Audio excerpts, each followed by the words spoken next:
Yo family, what is good? Welcome back to another Casper video where in this instance the SEC chairman Paul Atkins, he recently stated live on CNBC that the Clarity Act, the market structure bill, it's still being worked on, but they aim to pass this critical piece of legislation, sending it to Trump's desk within the next month or so. So we may potentially see the market structure bill come into effect before the end of the year. And if we do, this could be a huge catalyst for crypto. It most definitely will be one for Casper, because this legislation, it creates clearer guidelines for institutions, for banks, for retail, and also for governments on what project is deemed as a security or as a commodity. And the way they do this, more importantly, is by figuring out the decentralized protocols against the centralized ones who just claim to be decentralized. This key part is the real make or break difference between whether these institutions or governmental bodies will choose to use that specific blockchain protocol or not. Is it decentralized? And spoiler alert for you watching right now, 99% of all crypto projects in this space are centralized. But not Casper. Casper is decentralized, and you can learn much more about Casper and crypto right here in the free Discord server. Just click the link down below in the description. And with that being said, now let's take a quick listen here to Paul Atkins on CNBC. And do you think that can happen before the end of the year? Well, we'll see. We're working with Congress, and we're providing what we call technical assistance to them regarding legislation to make sure that they're staying on what makes sense and that meshes with other laws and whatnot.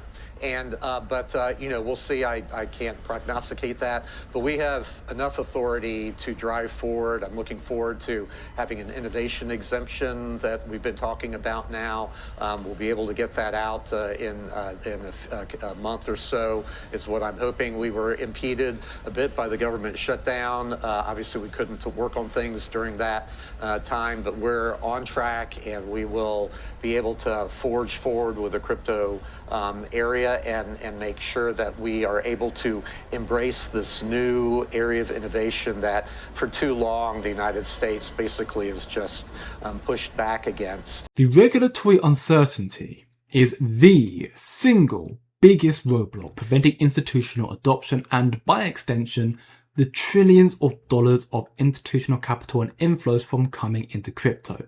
As me and my VIPs are very well aware, thanks to the premium insights and institutional information provided that is in that community there, like this here from Signet Bank, we can see that regulatory uncertainty is the biggest hurdle for institutions to get into crypto.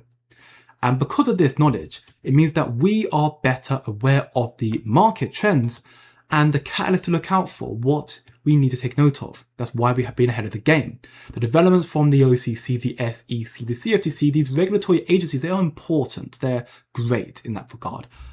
The big one to take into account right now, though, as we can tell, is the market structure bill. It is regulatory frameworks. Now, this bill, to our understanding, it is still being worked on. So we will still have to see what the final product looks like. But as it stands, in accordance to this post of Arnold Porter, as it stands, it looks like 99% of cryptos are going to get screwed.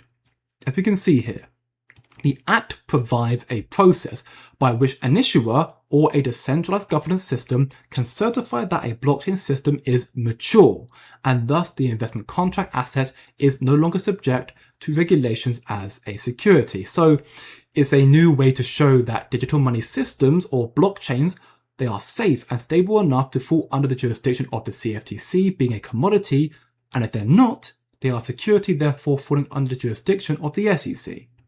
The purpose of establishing maturity is to determine a point at which crypto project insiders and related or affiliated persons of the issuer are permitted to sell their digital commodities in the secondary market transactions.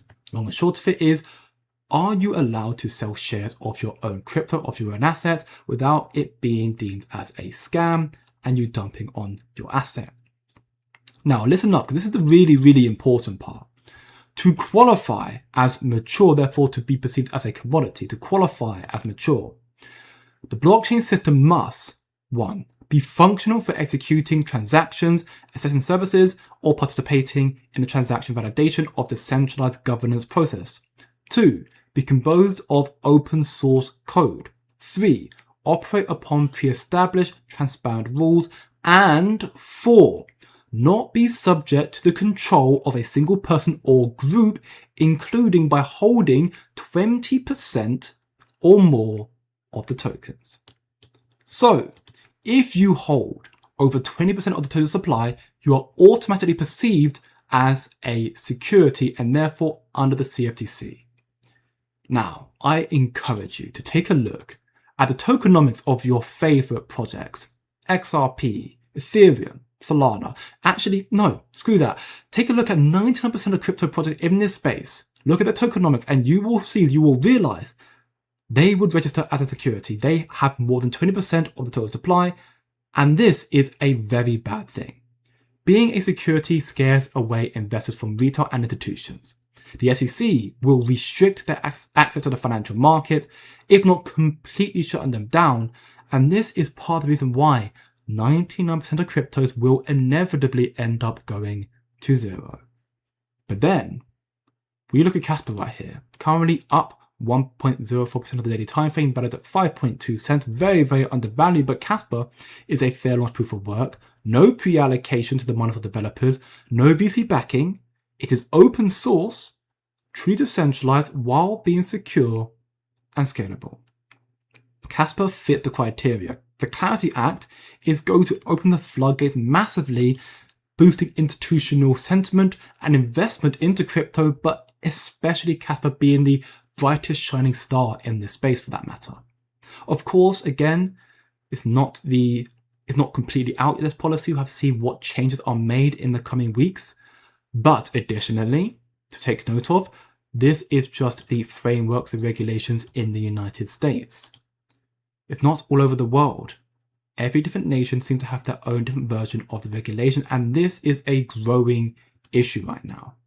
Warning signs are being signaled by the likes of Ernst & Young and equally from the likes of JP Morgan and many, many more for that matter that I've showcased in my VIP as well.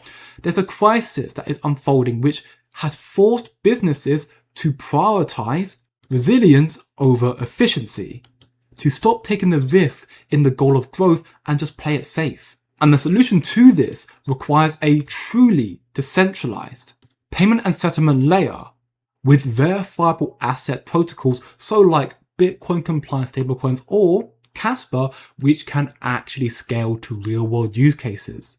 Casper, with its block-like architecture and the incoming Dagonite protocol, it is the only truly decentralized proof-of-work protocol that is scalable, that is exponentially resilient to geopolitical fragmentation, to this crisis incoming. And if we go to JP Morgan's document right here, we can see JP Morgan are stating that they are looking for businesses with pricing power in critical sectors such as semiconductors, data centers, energy, and transport. JP Morgan has said that. And remember, you've got DII, Desert Energy, and the KII, who are tapping into these sectors with their institutional partners and doing so with Casper. I'm sharing this not to spark FOMO by any means, but just to remind you that we are still early and there is a key issue that is growing more and more, that Casper right now is the only asset that can actually solve it, while being truly decentralized. Casper is not a cryptocurrency. It is not in the eyes of the KII and DII. It is an infrastructure tool for delivering a solution to this industrial sector. Casper is not claiming to be decentralized. It truly is. And the Clarity Act, when it comes out, will prove this, while boosting Casper's standing in the eyes of the institutions and governmental bodies. With these institutions and governments desperately seeking a decentralized protocol to solve this crisis, all the roads, in my belief, not financial advice, they all lead back to Casper. Which is why I remain so bullish on this project and why I believe that we are still so truly early. And you can find out and learn so much more, transform your knowledge with these premium insights right here that we showcase and many, many more, thus transforming your investing and trading skills as well, because we do trades in this community as well, right here in the VIP. All additional information is available in our free Discord server, and if you sign up right now to the VIP, you'll get a 7-day free trial discount. And you can even extend that to a 1-month free trial discount through our affiliated exchange, BYDFI. Again, more information is in our free Discord server. The link to join are down below in the description. And remember, as always, family, don't be emotional, be logical, and I'll see you in the next one.